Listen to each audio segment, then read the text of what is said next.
Hi folks, this is Nathan with the ebookreader.com. For this video, I'm going to give a review of the $69 Kindle. So this is Amazon's latest basic Kindle. It's pretty much exactly the same as the Kindle 4 from last year with the silver border. This one has a black border. Pretty much everything about it is exactly the same as this one, so I'm pretty much just going to refer to the Kindle 4 review for most of this, but I'll go ahead and do this video review and walk around the features. So the main difference between these two is the fonts have been refined a little bit on this newer model. Text is just a little bit bolder. Speed page turns are just a hair faster. Okay, so here's a look at the same font type and the same font size. It's just a little bit darker on the Kindle, the latest Kindle here, the $69 Kindle, than it is on this one. I mean, the difference isn't much, but there is just a little bit of difference. It's probably a little bit more noticeable when you have the smaller font sizes. But yeah, for the most part, they're almost exactly the same, but it just has just a little tiny bit bolder fonts. I'm going to go ahead and walk you through the feature set as far as e-reading goes.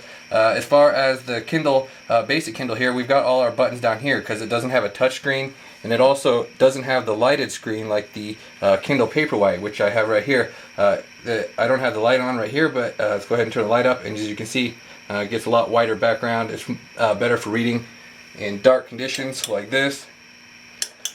So this one, it costs $50 more than the basic Kindle. So with the Paperwhite, you get the touchscreen and the light and a few other features. I'll do a full featured review, comparison review between these two. Right now I just wanted to focus on the features of the basic Kindle here. Like I was saying, we have buttons on this model for everything. It doesn't have the touchscreen. We have page buttons on the side. There's one on the top and one on the bottom. You can go forward and back with each of those. There's a total of 4 page buttons. So then all the interaction happens with this nav wheel down here. You just scroll down to words to bring up the dictionary, so it'll bring it down here, and then if you're all the way at the bottom of the page, it'll bring it up at the top. So then if you go ahead and hit the enter button, the middle button on here, it'll bring up further options, so you can like look up the dictionary and the full definition in the dictionary here, and you get some different options. So like if you want to search, you can select some different options for searching right here. So we have dictionary by default, but you can also search Google, and you can also search Wikipedia, and in the Amazon store as well. So we've got the different searching options work that way. Then we've got the back button right here to always go back. And anytime you want to use the keyboard, you have to hit this on-screen keyboard button. So it brings up a little on-screen keyboard, and then you can scroll over to the different keyboards, obviously. So the English one's right here, and then it goes pretty quick. But obviously, if you're going to want to do any kind of extensive note taking, you're going to want to get a different type of Kindle with the faster touchscreen models, or the Kindle 3 that they still sell with the keyboard, just because, I mean, this is okay for entering text occasionally, but you're not going to be wanting to do a lot of notes or long text entry, obviously, with the on-screen keyboard and the cursor, because it takes up so much time. We've also got the home button down here, and then the menu button brings up all your options for changing the font size. So we've got all these different font settings in here, just like the last Kindle. It's the exact same settings. It's pretty much the same as it's been for a while, actually. We've got the 3 different font types. You got regular, condensed, and then you got the sans serif option. So that's one other thing with the Kindle Paperwhite, is it has a few new font selections. And then we also have the line spacing as before, and then the words per line. And then the screen rotation down here, where you can switch whichever way you want to switch through screen rotation, all 4 directions. So you got landscape mode, and then you can just, it's sort of better for PDFs. Like I said, I already did the review for PDFs on the Kindle 4, so if you want to see how PDFs get handled on this device, pull up my Kindle 4 PDF review, because it's exactly the same. So that definitely does help with PDFs, and it's also nice sometimes to read on landscape orientation for regular ebooks as well. So to change that, we just have to go back into the font setting here.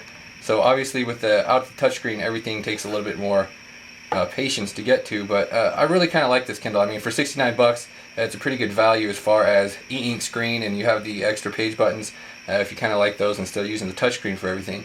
So some of the other features we have in here are the usual. You can jump to locations in the book, and you've got the TOC. Let's go over here. Actually, it doesn't have the table of contents on this one. That's one benefit with the newer Kindle. The Kindle Paperwhite generates a table of contents instead of relying on the book's table of contents. So some of the other options, obviously you can sync the Kindle Whisper Sync feature. You can get the book description, run searches, and of course we've got bookmarks, notes, and highlights. So you can view popular notes and highlights as well. Like I said before, when you go ahead and select something, when you use the little cursor right here and you hit the button, then you can just get the option to do the highlights and the notes from there. If you want to do highlights, you just select as much as you want, and then you can also tie a text note to that if you want. So that's basically how the text adjusting options and the reading features on the Kindle work.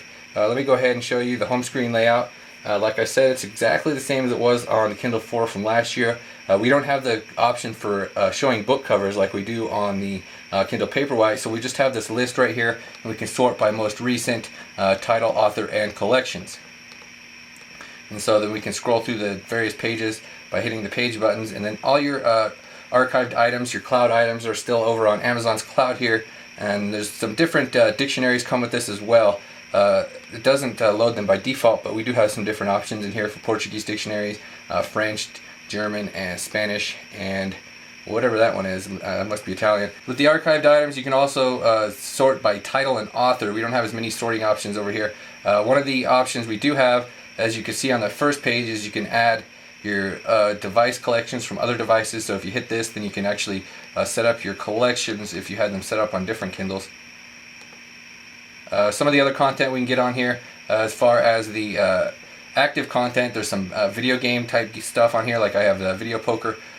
So there are some active content available for the basic Kindle. Not everything works, but there are a few of these to pass the time, I guess.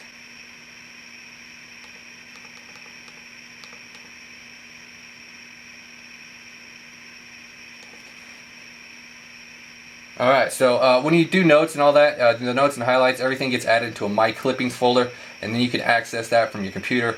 It just saves it in a basic text file, so you can get those off your Kindle. You can also go ahead and create collections. So I have this PDF in this collection right here. It's really easy to create those collections. You just basically go in here, hit create collections. So as far as PDFs go, I won't go into a lot of detail. Like I said, you can check the Kindle 4 PDF review for an in-depth look at how PDFs work. I just want to show you some of the basic features as far as PDF functionality goes. When you hit the menu button here, we got the zoom and contrast options. So we have these different zoom settings, 150, 200, 300, actual size, and then we've got the contrast feature. So if we hit 200, it'll bring up this box. Then you can adjust the box exactly how you want it by holding down the keyboard button. You can fine tune the box, or you can just not hold that button, it'll go faster. So then you just hit the button and it'll zoom in that section, and obviously use the page buttons, and it will scroll down. As far as the on-screen features go, sometimes it's hit or miss because well, when you're zoomed in, you're using this thing, so you're using this to pan around, so you can't actually use the on-screen features right there, but you can access them when the PDF is zoomed out. So you can get the options to add notes and highlights just by moving the cursor around, just like an ebook.